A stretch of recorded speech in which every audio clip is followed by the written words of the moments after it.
Chapter 17. Ted had told me after his first escape in Colorado that he had no regrets about trying to gain his freedom and that he would do it again if the opportunity arose. According to Keppel, Ted had crawled through a hole in the ceiling of his cell sometime during the night, and no one had noticed until he was gone until noon. "If you hear anything," Keppel said, "call me immediately." I had made plans to spend New Year's Eve with some girlfriends, and we went out to dinner. Tina was spending the night with one of her friends. When I got home at 1 in the morning, I halfway expected to find Ted in my house. I was a lot more jittery than the last time he'd escaped. I told myself that it was because I was afraid he might seek help from me, but as I lay awake that night listening to every creak in my house, I admitted to myself that I might be afraid of Ted. I pushed the thought out of my mind. Ted loved me. He wasn't capable of murder. I decided I was scared because I felt so vulnerable in this house. In my old place, there were always people around, and all the windows were high up off the ground. The next day, I nailed my basement window shut. I knew I was overreacting, but my mind kept going back to a phone conversation Ted and I had several months earlier. He told me that some young female hitchhikers had been brought into the jail at Glenwood Springs, and that he could see them from the room where he'd been watching TV. He talked generally about how long it had been since he'd had sex, but his conversation was disoriented and he seemed kind of weird. It had given me shivers at the time because he hadn't sounded like the ever-in-control Ted I knew. A letter I received from him in November had bothered me immensely. He was responding to my complaint that I was afraid to establish relationships with people, and he wrote, "You see yourself withdrawing from people, afraid to establish friendships, loveships, ? I have known people who, without saying a word, radiate vulnerability. Their facial expressions say, 'I am afraid of you.' These people invite abuse. I don't know why, but they do. Is it their self-concept? By expecting to be hurt, do they subtly encourage it? And if some mental switch could be thrown and tomorrow they expected to be happy and excited with each person they met, could that happen too?" I didn't want to fall into the bag that the press and the police were in. They assumed that Ted was a murderer, so everything he said had some weird double meaning to it. But I wished he hadn't written that. On Sunday night, there was a news report that Ted had been cited in Tacoma. I doubted it very much, but as the evening wore on, I decided that Ted had to be somewhere, and it could very well be Tacoma. I felt like a fool, but I called the King County Police dispatcher and asked him to call Keppel at home for me. After all I had been through with the King County Police, it wasn't easy to swallow my pride and ask them for help. As it turned out, Keppel couldn't be reached, but I talked to the dispatcher for a long time. We agreed that Ted would be crazy to come to the Northwest, where his face was so well known. He arranged for the Seattle police to cruise my neighborhood frequently, and he sent a plainclothes officer over to talk with me. He told me that if I was in trouble, I should open the blinds on the front window as a signal. As the days passed, my fears subsided. Tina and I talked about all the possibilities and what she should do if any of them occurred. I had to keep reminding myself that Ted loved us and would not hurt us. The first time he escaped, I was secretly happy that he was free, but this time I was frightened. I continued to deny to myself that he was dangerous, but that didn't match up with my gut feeling. At an AA meeting, I met Hank, a man who was handsome, big, and strong. Although we didn't have a lot in common other than our recovery from alcoholism, he made me feel safe. He began to stay with me, even at night. One day at work, I got a call from the prosecutor in Colorado. He wondered if I would be willing to talk with him about what Ted had told me of his upcoming trial. In other words, he wanted to know what I could tell him about Ted's defense strategy. I thought this was a new low. Soon, FBI men started coming around after work. I had recently moved into a new office after my department merged with another one. The people I worked with over the years knew who these good-looking men in three-piece suits were and why they were there, but it puzzled the people I had just gotten to know. Feeling like a sideshow freak, I explained about me and Ted Bundy. FBI had entered the search for Ted on the theory that he had fled across state lines. The agent I dealt with must have spent years perfecting his mechanical I-am-the-law manner. He wanted to know about the last time I talked with Ted and the last time I'd seen him. Did I ever send him cash? No. Did I know he was planning to escape? No. Did I know where he was? No. He warned me that if I helped Ted or knew where he was and didn't tell them, I would be guilty of aiding and abetting and would go to prison. He didn't need to tell me that. I may have been screwed up, but I wasn't stupid. I said something to the agent about not understanding why my life continued to be so chaotic. Maybe it's the company you keep, he said.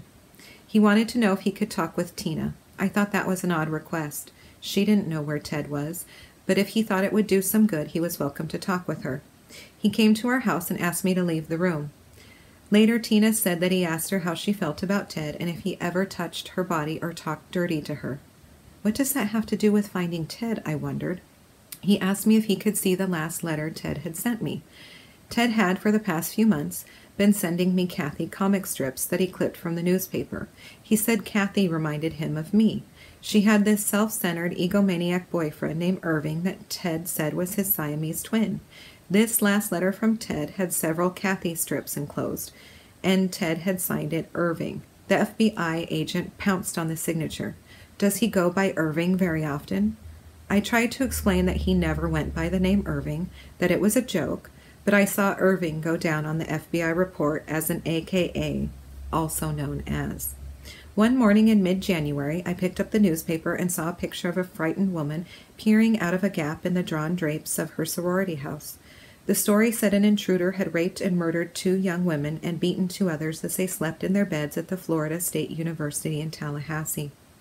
I had told the FBI agent when he asked that I thought Ted would be found on a university campus somewhere. Now I had the ominous feeling that he was in Tallahassee, the same kind of feeling I'd had when I was handed the composite picture that started all my worries back in 1974. The agent was scheduled to see me that day, but he didn't put much stock in my fear that Ted was in Florida. Instead, he wanted to know what kind of shoes Ted was fond of, what kind of cars he liked, what kind of music, and what kind of food. The FBI was about to put Ted on their 10 most wanted list. When I was growing up, I got hooked on radio shows, Boston Blackie and others, that closed with the line, "If you see anyone matching this description, contact your nearest law enforcement agency immediately." Now it was happening in real life. Later that day, my mom called me from Utah to tell me that an FBI man had been to see her. She had told him to look for Ted in Florida because of a picture she had seen in the paper that morning. Much later, Keppel told me that he called Florida as soon as he saw the picture of the sorority girl and told the police to look for Ted Bundy. Keppel asked me if they could put a trap on my phone. A trap differs from a tap in that a trap only tells where calls are coming from, but you can't listen to the conversation. I thought that Ted would call me sooner or later, so I agreed. In a way, that relieved some of the responsibility for turning him in. The phone company called to discuss the procedure, but the trap had not yet been installed when Ted called me on Thursday, February 16, 1978. I had just got home from work about 5 o'clock and was putting my bike away when a thoroughly shaken Tina told me that Ted was on the phone. I didn't know what else to do, she said, so I accepted the charges. "You shouldn't be calling me," I told him. "There's a trap on the phone," I lied. He was crying. It's okay. I'm in custody. It's all over." "Where?" I asked. "Well, I made a deal with the police. They aren't going to announce my arrest until tomorrow morning so that I can talk with you and my family. It's going to be bad when it breaks." "I'm not going to call up Channel 7, I told him. "Where are you?" "Florida, Pensacola." "Oh no, I was hoping you'd be picked up anywhere but Florida. I saw this picture in the paper last month. Those sorority women were murdered. I told the FBI that I hoped you weren't there." "It's going to be bad," he said. "Real bad when it breaks tomorrow. I want you to be prepared. It could be really ugly." "Are you a suspect in those murders?" I asked. I wish we could sit down alone and talk about things with nobody listening, about why I am the way I am. There was a long pause. I didn't want to know, but I asked anyway. "Are you telling me that you're sick?" "Back off," he barked. "I meant, how come I've hurt you so many times?" I was startled by the abruptness of his answer. I said nothing. "I wanted to call you on Valentine's Day, but I didn't quite make it. Still, I said nothing." "How's your love life?" he asked. "Anyone new in your life?" I told him that yes, I had fallen in love. "He's a lucky guy," Ted told me. Soon we were talking as freely as we ever had. My friend Hank came into the bedroom where I was and demanded that I get off the phone. Tina had told him that I was talking to Ted. I shook my head no. Hank stormed out, and I soon heard his truck roar away. Ted and I kept talking. I asked him about his escape from Colorado, but he wouldn't talk about it. He did talk about his first days of freedom and about sitting in a bar in Michigan and watching the University of Washington Huskies play Michigan in the Rose Bowl. I tried to remember how afraid I had been when he escaped, but it now seemed unreasonable. Soon I heard Hank returning. Ted asked if he could talk with Hank for a minute. Hank looked so agitated that I thought he might throw up, but he was answering, "I know, and I will," to Ted's exhortations to take good care of me and Tina. "May God have mercy on your soul," Hank said, and gave the phone back to me. Ted and I continued to talk. I told him I was surprised that he was back in custody, that I thought he would rather be dead than be a prisoner again. "I thought so too," he told me. "I'm really disappointed in myself. I just didn't have what it takes to die." I wanted to talk more about the circumstances of his arrest, particularly about the murders I'd read about. He told me not to bring it up again, that he didn't want to talk about it. "But why are the police waiting till tomorrow to make this public?" I asked. "What was your end of the bargain?" "They didn't know who they had," he told me. "I've been playing with them since Wednesday. I finally told them who I was in exchange for these phone calls." We talked for close to an hour, and then he told me he had better call his mother. He asked me if he could call me back later, and I told him yes, he could. I would accept the charges. I lay on my bed exhausted. Tina and Hank wanted to know what he'd said. When I came to the part about calling me back later, they both told me I shouldn't talk to him again. I know they were probably right, but I just felt so bad for him. About an hour later, the phone rang again, but this time Hank answered it. Although we had agreed on what he would say, I thought I would pass out when I heard him say, "No, operator, we won't accept the charges." I called the FBI and asked them to have Dave Kelly, the agent who had interviewed me, call me back. I wanted to know if Ted was a suspect in the murders I'd read about. Kelly had told me repeatedly to call him if Ted contacted me. I was sure, though, since Ted was in custody, that the FBI was aware of it. I was surprised that at 7 o'clock Dale Kelly was still at work. I was even more surprised that Kelly didn't believe me when I said I talked to Ted and that he was in custody. "Where?" he demanded. "How do you know it was Ted? Could it have been an impostor?" Even after I told him that it was Ted, no doubt in my mind, 100% sure, he continued to ask me, "Are you sure?" He never did answer my question about the Florida State murders. At 2 a.m. the next Saturday, the phone rang. I was out of bed and into the living room before I was even awake. It was a collect call from Ted. "I want to talk about what we were talking about on Thursday," he said haltingly. "About being sick?" I asked. "Yes. I've been talking with a priest." He was crying. "I'm going to try to clear things up in a way that I'll be back in Washington. I have a responsibility to those who have suffered, and I want to reconcile things," he went on in a weak voice. "I love you," I said. I just don't know what to say." Hank had come into the living room and was motioning me to get off the phone. I shot him my fiercest go-to-hell look. I signaled to him to get me a pencil and paper. I knew that I wouldn't remember what Ted was telling me if I didn't write it down. "I was afraid you would have nothing to do with me if I told you." His voice was so weary that I started to cry. "Didn't you always think it was possible?" "No," I said. "I didn't think it could be true. I had my doubts, but I just couldn't accept it. Sometimes I wondered if it was me, that you hated me and wanted to kill me. No, there's something the matter with me. It wasn't you. It was me. I just couldn't contain it. I fought it for a long, long time. It got too strong. We just happened to be going together when it got underway. I tried. Believe me, I tried to suppress it. It was taking more and more of my time. That's why I didn't do well in school. My time was being used trying to make my life look normal, but it wasn't normal. All the time I could feel that force building in me." His voice faded for a moment. "You can ask me questions if you want. I'll try to answer the best I can." I felt a million years old. I wished I could hold him in my arms and rock him back and forth. "What about the Florida murders? Are you going to be charged with those?" "Oh, Liz, I can't talk about Tallahassee, but anything else I'll try to answer." "Did you ever, how was I going to put this? Did you ever want to kill me?" There was a long, heavy silence. "Well, there was one time when I was really trying hard to control it, so I'd been staying off the streets and trying to feel normal, but it just happened that I was sleeping with you at your house when I felt it coming on.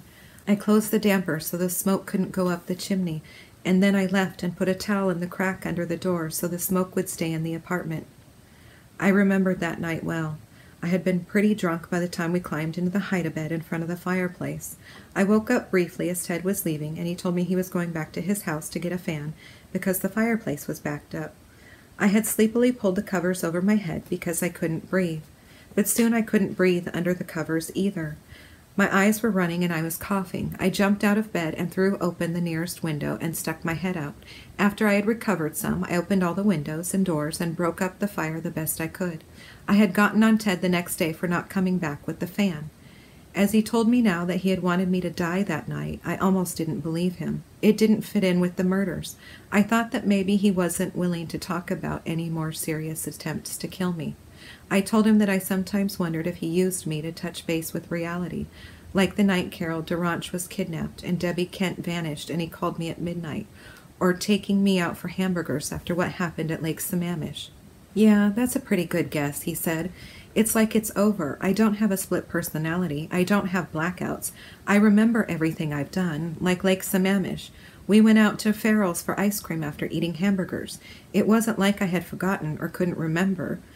But it was just over, gone. The force wasn't pushing me anymore. I don't understand it. The force would just consume me. Like one night I was walking by the campus and I followed this sorority girl. I didn't want to follow her. I didn't do anything but follow her, and that's how it was.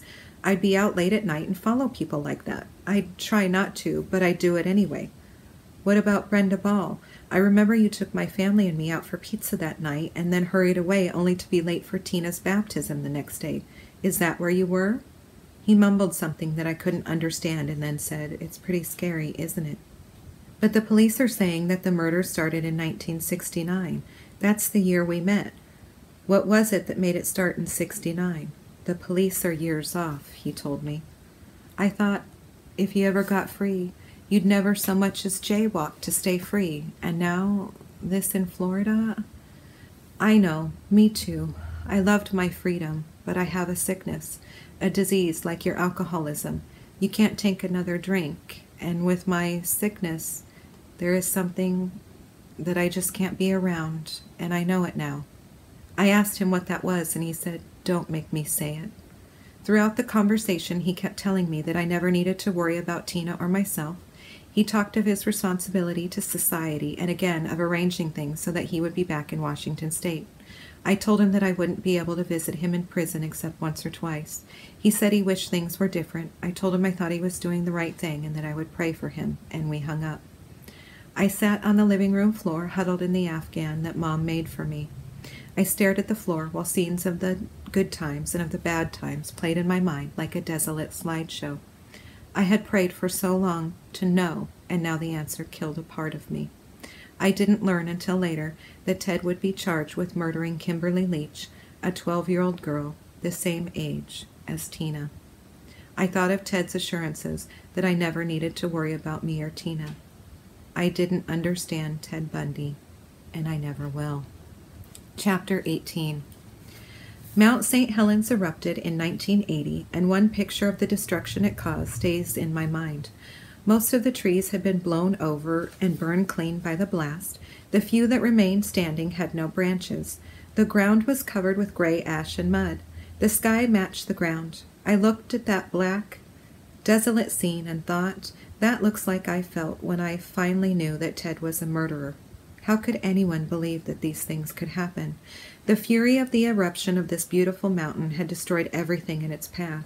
The fury of whatever plagued Ted has destroyed a beautiful man and taken many, many lives with it. I say whatever because I am uncomfortable discussing the evil power that I know exists. I don't like to talk about it, partly because I don't want to sound like a fanatic, but mostly because it has come too close to mangling my life. I don't pretend to understand or accept Ted's compulsion to kill beautiful, vital young women, but I do understand something of compulsion, and I do understand something of what it feels like to repeat compulsive actions over and over again, even though the intention is never to do it again. In my case, it was getting drunk repeatedly when I didn't want to. In Ted's case, it was so much worse. At times, I felt as if I was engaged in hand-to-hand combat with an evil spirit over my sanity, my sobriety, and my soul. Even after years without a drink, I find myself thinking how great one glass of white wine would taste. I know where one glass of wine would lead, and I know where these thoughts come from. My spiritual growth is extremely important to me now. I try to live my life according to God's will. There is comfort in knowing that if I stay sober, the worst is behind me. I have always prayed a lot and still do. I pray for Ted, but I am sickened by him. I was distraught as the days and then weeks flew by after his last middle-of-the-night phone call. He said he was going to make things right, but nothing happened. Why did he tell me the truth and then not act on it? I felt as if he had laid a burden on me. The first thing in the morning after his call, I phoned his Seattle attorney. I wanted him to know what Ted was trying to do. I wanted him to tell me what I should do with the information Ted had given to me. He was sympathetic, but as Ted's attorney, he couldn't advise me. He gave me the name of another attorney who suggested I go to the King County Police. I had to wait through a 3-day weekend, but on the following Tuesday, I gave a statement about the phone conversation to Detective Keppel and Captain Mackey. When I told them that Ted had agreed to answer any of my questions and that I had asked him things like, what did I have to do with what happened, Keppel was beside himself. Why didn't you ask him what happened to Jan Ott's bicycle or where Debbie Kent is, he wanted to know. Because I'm not a policeman, I thought. I had asked Ted the things I did for my own peace of mind. I needed to be sure that nothing I had done had triggered Ted's rampages. I didn't hear from Ted until May, when he called me at work one day. He told me that his horoscope said it would be a day for jealousy, so he thought he would call me. The conversation was extremely strained. He wanted to know if I was getting married. He told me that he kept busy typing and reading and that his mental state was great most of the time. Sometimes he felt pretty grim, he said, but he didn't want to talk about that. His sister was getting married and he talked about his family. It would have been so easy to fall into the same comfortable conversations that we used to have, but I managed to force myself to tell him that I was surprised that he had done nothing about making things right as he had said he would do. He said that I would have to understand that it had been a very emotional time for him, and that in the light of new developments, it was an inopportune time for such action. In other words, he hadn't meant to tell me the truth, but it had slipped out under the stress of his recapture. His talk of new developments disgusted me. What new developments could change the truth? I thought that he knew the game was over and that everyone else knew it too. He certainly knew I wouldn't be standing behind him any more. Tired and alone in Florida, his only hope had been to get back to Washington near his family. I didn't know what had changed. I suspected that someone, maybe Carol Boone, the woman he later married during his murder trial, was willing to stand behind him. As our phone call ended, he told me he would try to call again. I told him not to, that Hank wouldn't like it. I still wasn't strong enough to tell him that I, Liz Kendall, did not want him in her life anymore. At the end of June, I got a strange letter from him. It was addressed to me, but had been sent to Carol Boone, who forwarded it to me with an odd, light-hearted cover letter. Ted wrote that he heard I had gone to the police and had been saying some fairly uncomplimentary things about him. He said that he was having a hard time believing I would do something like that. From a purely factual perspective, the reports filtering back to me reveal what you allegedly told these people, and what I told to you over the phone that night from Pensacola are two very different accounts. I still cannot imagine you broadcasting the conversation we had. While I will not pretend to be Prince Charming, I do think it fair to say that for 2.5 years now I have done everything to keep your name out of the news and avoid embarrassment for you. Several friends and reporters have called me a fool, since they believed that you were in some way responsible for the things that were happening to me. But if you did go to the police, you went to them thinking they might be able to use what you thought you had heard. What if, dear Elizabeth, the King County authorities were desperate enough to charge me based on your representations? Do you want to hurt me so badly that you would twist the truth to see me swing from some wooden beam by my neck? All I am saying is that you could have gotten yourself in much hot water, and you are fortunate that what you thought you had was of no value to the police. If you did what I have been told you did, you were not thinking of your welfare, or Tina's, or your parents', or your new life. As sickened as I was by the letter, the guilt trip didn't work anymore. It didn't change the truth. Several weeks later he called and sheepishly told me that he had never intended to mail the letter, and that he was very sorry that he had ever written it. We talked for less than a minute. It was the shortest conversation we had ever had, and it was also the last time I talked to him. Ted's problems continue to affect me in many ways. On one level, I find I have developed a grim view of human beings and what they are capable of doing to other human beings. That makes it hard for me to get close to people. On an outer level, I have to deal with writers and reporters and private investigators who barge into my life. Unfortunately, I read everything that is written about Ted. One recent magazine article said, "This speculation in the press, filtering back to Seattle, resulted in the police getting their first real tip on Ted Bundy as a possible suspect." Ironically, it came from his Seattle girlfriend, whose suspicions had been stirred in a fit of jealous anger and vengeance over the feeling that Bundy was being unfaithful to her and was trying to end their relationship. Yes, I was jealous of Ted. I loved him and wanted to be his wife, but I did not call the police because I was jealous. I've thought a lot about the jealous feelings I had about Ted.